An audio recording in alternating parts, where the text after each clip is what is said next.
Welcome back. We just heard from Congressman Jim Jordan. My next guest is one of his colleagues on the House Judiciary Committee. He also plans to question some key players in their investigation into the FBI's handling of the Russia probe, as well as the Steele dossier this week. Glenn Simpson, the co-founder of the opposition research firm Fusion GPS that helped assemble the dossier, was expected to face the panel on Tuesday.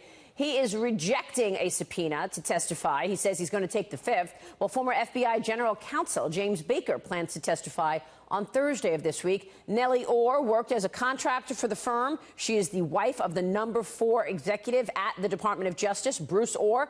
She's set to testify on Friday. Let me bring in Texas Republican Congressman John Ratcliffe. He sits on the House Homeland Security Committee as well as the Judiciary. He is a former federal prosecutor. Congressman, it's good to see you this morning. Thanks very much for joining us. Morning, Maria. What's most important about this upcoming week? Well, as you know, we did subpoena Glenn Simpson, the Fusion GPS co-founder, the person who commissioned the infamous Steele dossier paid for by Hillary Clinton and the DNC. He has indicated through his lawyers that he plans to take the fifth or assert his Fifth Amendment rights against self-incrimination. The reason for that, Maria, is that Glenn Simpson had previously testified under oath to the House Intelligence Committee that he never met with Bruce Orr or discussed with Bruce Orr the Steele dossier prior to the October FISA application in 2016 or the 2016 presidential election. That is in direct contradiction to what Bruce Orr told me under oath last month.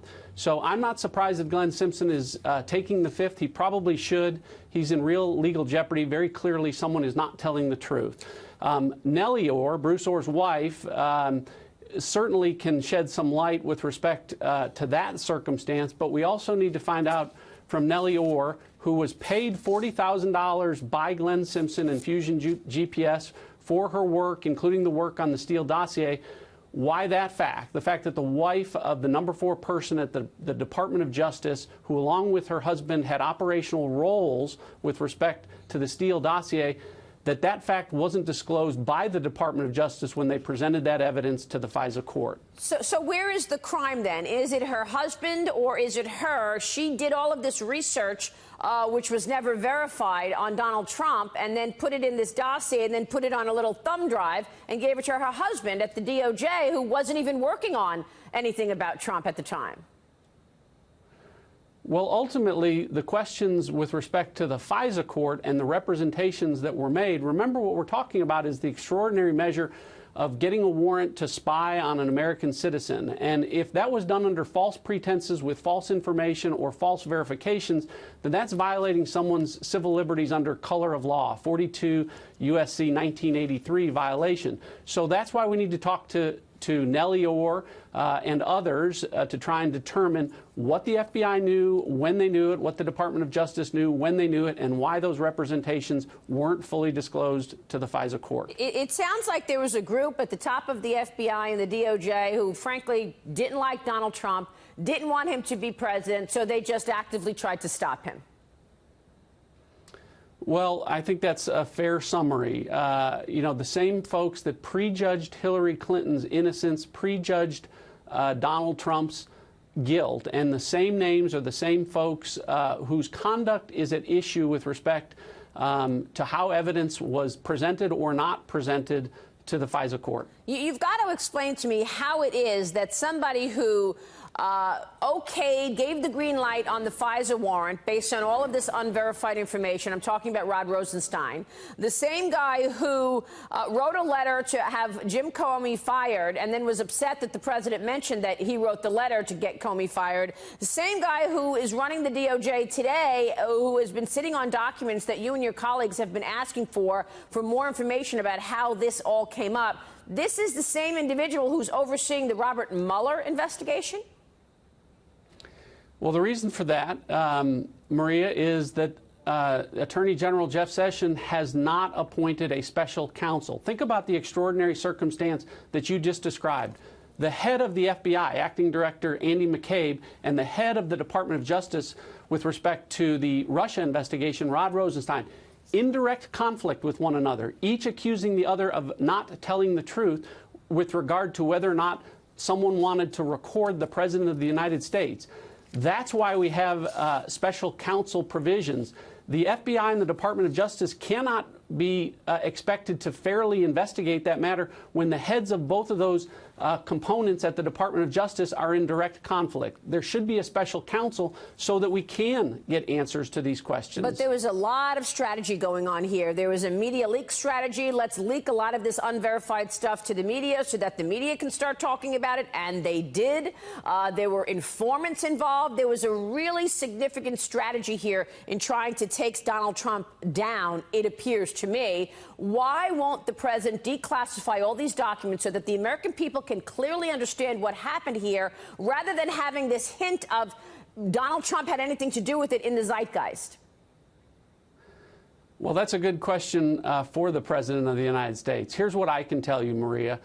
All of the documents that Chairman Nunes and others are seeking to declassify, to have the president declassify, I have seen them. And I can tell you, as a former federal prosecutor, my opinion is that declassifying them would not expose any national security information, would not expose any sources and methods. It would expose certain folks at the Obama Justice Department and FBI and their actions taken to conceal material facts from the Foreign Intelligence Surveillance Court. Let me give you an example that may put this in context without revealing anything that's classified.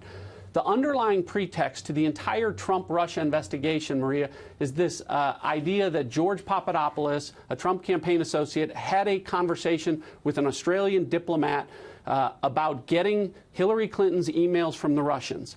Hypothetically, if the Department of Justice and the FBI has another piece of evidence that directly refutes that, that directly contradicts that, what you would expect is for the Department of Justice to present both sides of the coin to the Foreign Intelligence Surveillance Court to evaluate the weight and sufficiency of that evidence. Instead, what happened here was Department of Justice and FBI officials in the Obama administration in October of 2016 only presented to the court the evidence that made the government's case to get a warrant to spy on a Trump campaign associate. Declassification would corroborate what I just related to you. Can Robert Mueller do this special investigation without looking at all of this? I mean, how is that investigation having any credibility if he's not actually looking at who did collude or who did work with the Russians? That issue, I would advocate for the appointment of a special counsel other than Robert Mueller to look at these specific issues. Yeah, but I want to know where the Mueller investigation is going.